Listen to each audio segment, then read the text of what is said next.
national champion, former teammate of Tyvis Powell's, and a guy who occasionally lends his car to Tyvis Powell. He is Cardale Jones. Cardale, how you doing this morning? Hi, good morning. Thanks for having me, guys. So before we get into talking some Buckeye football, I did see the Columbus Aviators have named you the team ambassador. UFL coming this spring. Excited to be a part of that organization? I'm extremely excited, not just being a part of the organization and the team that's going to be brought here to Columbus, but the league overall, and to continue to provide opportunities for guys who, may not get that shot at that 53-man roster in the NFL. My question is, why you? Why you and not me? It sounds very jealous, Tyvis. Sounds like a hater. That's what it sounds like. I honestly, Tyvis, I thought the same thing when you think about so many great Buckeyes here that reside in Columbus from yourself, former Buckeyes from yourself.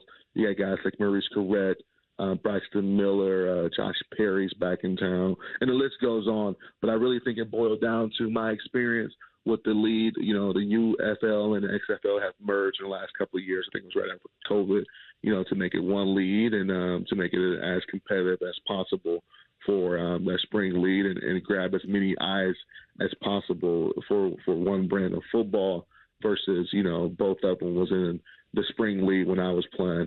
And then on the flip side as well, it always helps when you got some experience with the presidents and the higher-ups in the league. Russ Brandon and Doug Whaley was the GM and the president of the Buffalo Bills, and they drafted him back in 2016. So are you going to, play as well, or are you just strictly going to just stay on the front office, or are you getting back out there and the 12 gauge is back? Because if you go back out there, I will lose 40 pounds and go out there and put the 23 back on my back. Unfortunately, my playing days is long behind me. Can I still swing it? Yes, but look, the thought of taking a hit does not sit well with me right now. I made some jokes, when we had our press conference about a week ago at historic Crew Stadium, is that I referenced the movie Semi-Pro with Will Ferrell when he was the team owner, the general manager, and one of the players. I said that was going to be me. But no, I'm okay with just supporting, helping, building out the staff, and then you could clearly continue to provide opportunities for local talent and really, just guys who continue to want that push for the NFL. Cardale Jones joining us on the Bryan Heating and Cooling Systems fan guest hotline. Let's talk a little Buckeye football. Speaking of slinging it, Julian Sayin has been doing all right in that department. The game against Illinois, didn't necessarily look on paper like his best effort, but the development you're seeing from him game to game, being such a young player, where do you think he's improving the most so far this season? I think the biggest improvement was what happening with how that we were seeing right before our eyes is he's taking care of the football.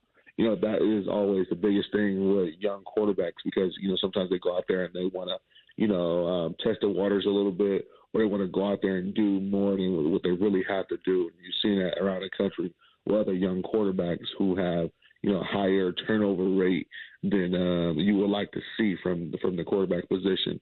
And I think they just bring him along just perfectly. Some people probably have a problem with, the offense not looking as aggressive sometimes. But I think you don't have to be that aggressive when you have the number one defense in the country and skilled players who can take a 5-yard hitch or a bubble past the distance. And, so with that being said, just continue to bite off a little bit more and more of the offense and the game planning and schematically for Julian and some of those other young players in that offense. I think right when we start to see these guys peak is going to be the right time where I feel like Ryan Day and Brian Hartline is going to just really unleash those guys to really go out there and play with a lot of freedom. One of the major concerns with the Buckeye Nation right now is the struggles in the red zone. How difficult is it to score in the red zone, and what are some things that they can do to help improve their chances of scoring in the red zone, since you being a big red zone threat guy? I think you gotta go to. I gotta refer to my local defensive guy on this call with us today, and yourself, Tyvis. You know how great you guys were when we played in the red zone. How great this defense is now. As they get down the red zone, you gain that +1 as a defender. definitely in the back, with your out of bounds and some of the plays, that playbook shrink tremendously when you talk about the red zone, because teams are now just really trying to not give up 6 and really settle for the 3. So they're planning to keep everything in front of these guys, which is a great concept in theory.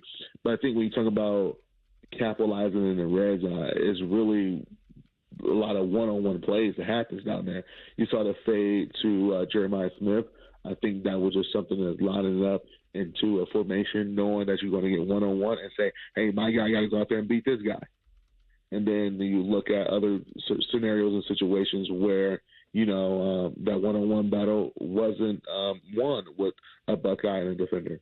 So those are the moments where you really got to lock in and home in on a play calling and designing things to get the ball to the playmakers. Switching around to the bigger picture in college football, James Franklin got fired at Penn State this week. And on the one hand, certainly you can understand has trouble winning the big games. Now they've lost a couple that made no sense this past couple weeks. But, the other part of that is this is a guy who less than 3 weeks ago was top 5 team, people still looking at that team as a possible national championship contender. The wheels fell off in less than 20 days, and now he's going to get $48 million to go away. Does that surprise you, the level of money that apparently universities have to throw at a coach to make him go away, when all we hear about is how college athletics, it costs so much, NIL is so expensive? Does it surprise you to see a university give $48 million to a coach to go away? Well, yes and no. I think, when you look at the James Franklin situation and a lot of things people don't know about the coach's contract. So a lot of that money, it's not coming from the school, it's coming from the boosters, right? So whoever the big money Penn State booster is, probably got together with 3 or 4 of the other ones and say, I'd like to bullet on this. We got to find a new guy. I don't think you can blame him. I made some comments and some jokes on social media about, getting a job like that and completely butchering it, and so they can fire you to do nothing and still pay you the same. But I think on the outside looking in, at the end of the day, his job is to go out there and develop young men and a lot of other things, but ultimately it's to win games. And unfortunately, when you hear his players have an unbelievable amount of support for him on social media, former and current, he did a great job of building relationships, developing guys, but ultimately that one key factor on what distinguished a good coach from a bad coach, he just seemed to not get over that hump. James Franklin had more than enough time to make Penn State, a relevancy as far as national championship contenders every year outside of just their names, right? And it didn't happen. But you can't downplay his impact that he's had on his players in that program on everything outside of winning. Last thing I have for you, how much does it cost you to vacuum out your car every time Tyvis borrows it and gets his Chipotle burrito rice all over the place? He ain't never found no rice in there. Jeez, man, I'm telling you, man, every time he returned the car, I'm calling him, hey, Tyvis, man, that big hole in your mouth, that big hole in your face, that's where the food goes. He cap. That's cap. And, always got this weird smell and when he returns it and stuff. I don't know what's going on. I can't believe you lying to the people like this. Like you ain't never found nothing in that car.